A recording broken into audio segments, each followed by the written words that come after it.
ஹரே கிருஷ்ணா. ஓம் நமோ பகவத்தே வாசுதேவாய. ஹரே கிருஷ்ணா. ஸ்ரீமத் பாகவதம் ஸ்கந்தம் 10 அத்தியாயம் 2 கர்ப்பத்திலிருந்த பகவானுக்கு தேவர்களின் பிரார்த்தனை என்னும் தலைப்பில் ஸ்லோகம் 27.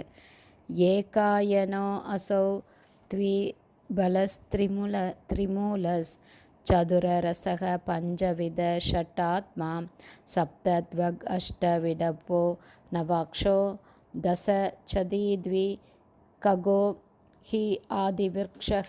ஹரே கிருஷ்ணா. இதோட எக்ஸ்ப்ளனேஷன் போன அடியால் பாதி பார்த்துருக்கோம். பேலன்ஸ் இப்போ பார்க்கலாம். ஸ்ரீமத் பகவத்கீதையில் 7.5 பகவான் கிருஷ்ணர் இவ்வாறு கூறுகிறார். அபரேயம் இதஸ்த்வ அன்யாம் பிரகிருதிம் வித்தி மே பராம் ஜீவபூதா மகாபாகோ யயேதம் தாரியதோ ஜகத். சக்திமிக்க புஜங்களையுடைய அர்ஜுனா, இந்த தாழ்ந்த இயற்கை ஒரு புறம் இருக்க எனது உயர் சக்தியும் ஒன்று உள்ளது. இது ஜட இயற்கையுடன் போராடி கொண்டு இந்த அண்டத்தை தாங்கும் அனைத்து ஜீவராசிகளையும் தன்னகத்தே உள்ளடக்கிய சக்தியாகும். இதுவே மேற்கூறிய ஸ்லோகத்தின் பொருள். பௌதீக மூலப்பொருட்கள் பரமபுருஷரான ஸ்ரீ கிருஷ்ணரிலிருந்து தோன்றுகின்றன என்றாலும் பிரிக்கப்பட்ட மூலப்பொருட்களாக இருப்பதால் அவை உயிருள்ள ஆத்மாக்களால் பராமரிக்கப்படுகிறது.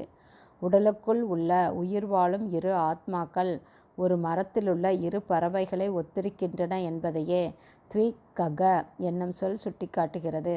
ஒரு க ஆகாயம் என்பதையும் மற்றொரு க பறப்பது என்பதையும் குறிக்கிறது.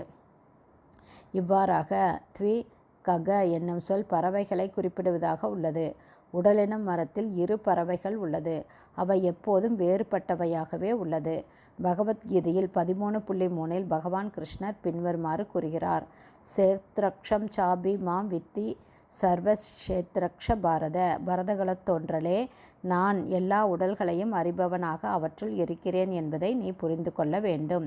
உடலின் உரிமையாளர் க்ஷேத்ரக்ஞ ஜீவராசி கக என்றும் அழைக்கப்படுகிறார். உடலுக்குள் தனிப்பட்ட ஆத்மா மற்றும் பரமாத்மா என இரு க்ஷேத்ரஜர்கள் உள்ளனர். ஆத்மா அவனது சொந்த உடலின் உரிமையாளனாக இருக்கிறான். ஆனால் பரமாத்மாவோ எல்லா ஜீவராசிகளின் உடலிலும் இருக்கிறார். தேக அமைப்பை பற்றிய இத்தகைய ஒரு நுணுக்கமான ஆராய்ச்சியையும் புரிந்துணர்வையும் வேத இலக்கியங்களைத் தவிர வேறு எதிலிருந்தும் பெற முடியாது. இரு பறவைகள் ஒரு மரத்தினுள் நுழையும் போது அவை மரத்துடன் இரண்டென கலந்து விடுகின்றன என்று முட்டாள்தனமாக ஒருவன் நினைக்கலாம். ஆனால் அது உண்மையில்ல. மாறாக ஒவ்வொரு பறவையும் நிலையான தனித்தன்மையை கொண்டுள்ளது. அதுபோல தனிப்பட்ட ஆத்மாவும் பரமாத்மாவும் ஒன்றாவதில்லை.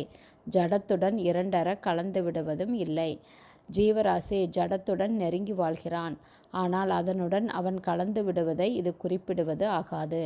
உயிர் பொருளும் உயிரற்ற ஜடப்பொருளும் ஒன்றோடொன்று கலந்துள்ளன என்று பௌதிக விஞ்ஞானிகள் தவறாக நினைக்கின்றனர். வேத அறிவானது மறைத்து வைக்கப்பட்டு வந்துள்ளது. ஆனால் ஒவ்வொரு ஜீவராசியும் அதை சரியாக புரிந்து கொள்ள வேண்டும். அறியாமை நிரம்பிய நவீன நாகரிகம் உடலை நுணுக்கமாக ஆராய்வதில் மட்டுமே ஈடுபட்டுள்ளது. இதனால் உடலில் உள்ள உயிர் சக்தியானது சில பௌதீக சூழ்நிலைகளின் கீழ் உருவாக்கப்படுகின்றது என்ற தப்பான முடிவிற்கு மக்கள் வருகின்றனர். இவர்கள் ஆத்மாவை பற்றி அறியாதவர்களாக இருக்கின்றனர். ஆனால் தனிப்பட்ட ஆத்மா மற்றும் பரமாத்மா ஆகிய இரு உயிர் சக்திகள் உள்ளன என்று பக்குவமான விளக்கத்தை இச்லோகம் அளிக்கின்றன. பரமாத்மா ஒவ்வொரு உடலிலும் இருக்கிறார். ஈஸ்வரக சர்வபூதானாம் ஹிருதேஷ அர்ஜுன திஷ்டதி. ஆனால் தனிப்பட்ட ஆத்மாவோ அவனுடைய சொந்த உடலில் மட்டுமே இருப்பவனாகவும் ஒரு உடலிலிருந்து மற்றொன்றிற்கு மாறுபவனாகவும் இருக்கிறான். ஹரே கிருஷ்ணா. ஸ்ரீமத் பாகவதம் ஸ்கந்தம் 10 அத்தியாயம் 2 கர்ப்பத்திலிருந்த பகவான் கிருஷ்ணருக்கு தேவர்களின் பிரார்த்தனை என்னும் தலைப்பில் பதம் 27 ஸ்ரீல பக்திவேதாந்த சுவாமி பிரபுபாதாவின் விளக்க உரை நிறைவடைந்தது.